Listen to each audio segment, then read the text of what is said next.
one of the most famous architects in the world.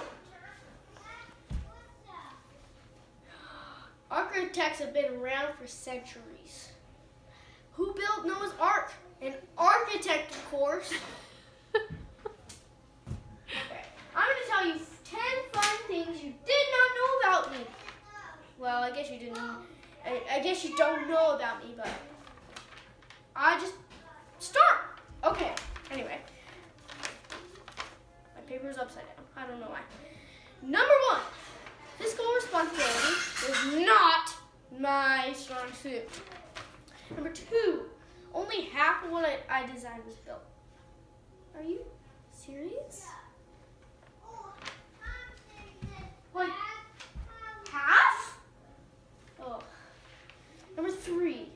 I was an early advocate of green design. And number 4, I am an outsider. I love to go outside. And I proposed the world's tallest building. It was so tall, I almost fainted. And number 6, I left my mark on other continents too. Yep, that's cool. Not just America. Number 7, I was predestined to be an architect.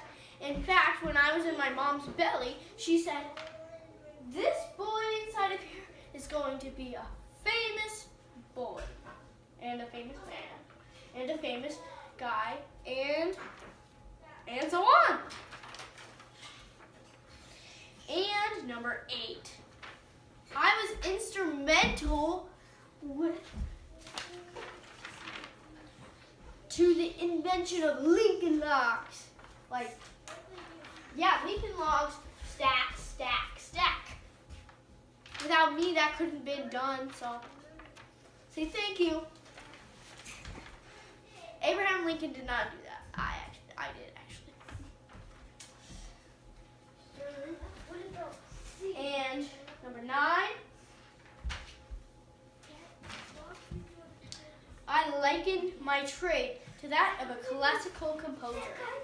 And number 10, the last thing, built in 1946, the Guggenheim is my first ever building in New York City, and last. First and last. Okay, now let's do the timeline. Whoop-hoo. But we're past that right now, so we gotta go back in time. Okay, in 1867, I was born on June 8th in Richard Center, Wisconsin. I moved frequently during my early years, living in Rhode Island, the small state, Massachusetts, largest city is Boston, and Iowa, lots of farms. But before I settled in Madison, Wisconsin, when I was 12. There's a picture of me when I was young. I guess I'll keep this right here. And the modeling of the hills, the weaving and fabric clings to them, the look of it all in tender green or covered with snow, or in full glow of summer that bursts into the glorious blaze of autumn, I later mixed. I still feel as much a part of it as the trees and the birds and the bees and the red barns. That's a lot of bees. And next up, let's go forward. What about we go forward? How many years? Let's see. We're going to go forward 18 years to 23. Sorry. To 1885. Okay. In 1885, the year I graduated from high school in Madison, my parents divorced and my father moved away, never to be heard of again. That year, I enrolled at the University of Wisconsin in Wisconsin, Madison.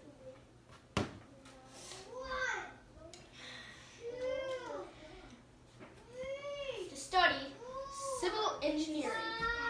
I worked for the Dean of Engineering Department and the acclaimed architect Joseph Silsby with the construction of the Unity Chapel.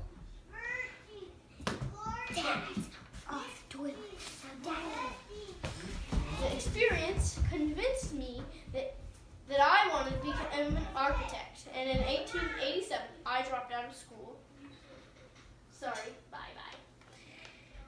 To go work for Silsby in Chicago. And 4 years later, I got married to Catherine Lee Tobin right there with one of my daughters. And in that year, I also built my own house. I was able to purchase the property and build the home with a $5,000 loan from my employer, Louis Sullivan. He's right there. In 1895, the house was added onto. There it is. Oh yeah, that's the house right there.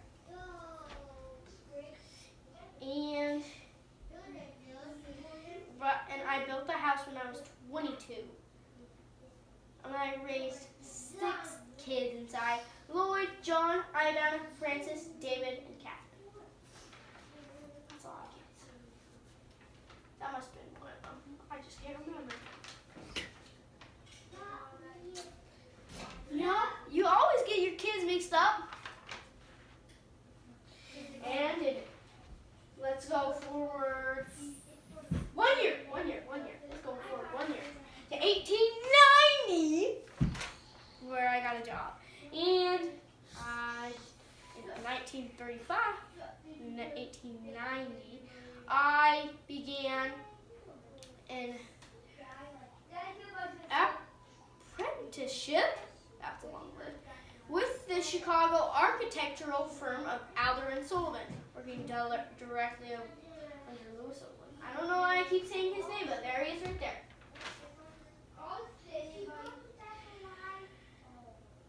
The great American architect known as the father of skyscrapers, Sullivan, who rejected ornate European styles in favor of a cleaner aesthetic, summed up by his maxim, form follows function, had a profound influence on me, who would eventually carry Sullivan's dream of defining a uniquely American style of architecture to completion.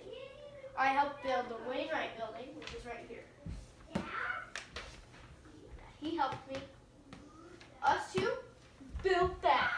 That's cool, right? It's pretty big. Let's go forward so many years, 45 years, to 1935. That's like the year when I got a bunch of stuff down. Okay. Oh yeah, and remember this is the Guggenheim that I talked about earlier. So, then I built that in my last decade, and it opened 6 months after I died. Right there. Okay, so back to 1935. In 1935, I designed a house called Falling Water. Shockingly original and astonishingly beautiful, Falling Water is marked by a series of cantilevered balconies and terraces constructed atop a waterfall in rural southwestern Pennsylvania. It remains one of my most celebrated works, a national landmark, widely considered one of the most beautiful homes ever built. Also in 1935, I designed the Broadacre City, which was later demolished.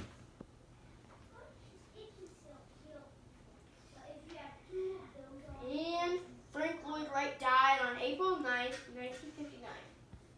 I died? I'm alive right now. Okay, anyway, let's keep going.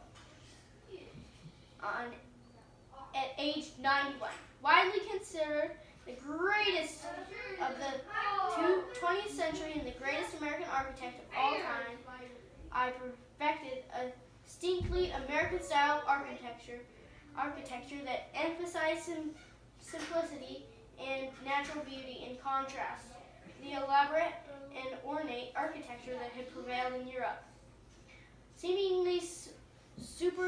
With seemingly superhuman energy and persistence. Okay, I'm superhuman, along with Superman. Okay, that sounds cool. I designed more than 1,100 buildings during my lifetime. I lived for a really long time, and for that long of a life, and I'm still living, I guess, that is a lot of house. Actually, it's not. But in 1959, there was a lot of houses, but I lived longer than that, so that was not. Okay. Anyway, I'm going to tell you two of my quotes. Why don't I?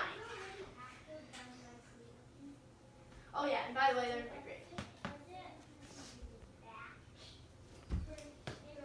A great architect is not made by way of a brain nearly so much as he is made by way of a cultivated and rich heart.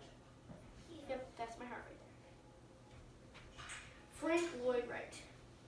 The thing always happens that you really believe in, and the belief in the thing makes it happen. My name is Frank Lloyd Wright, and I'm a cool architect.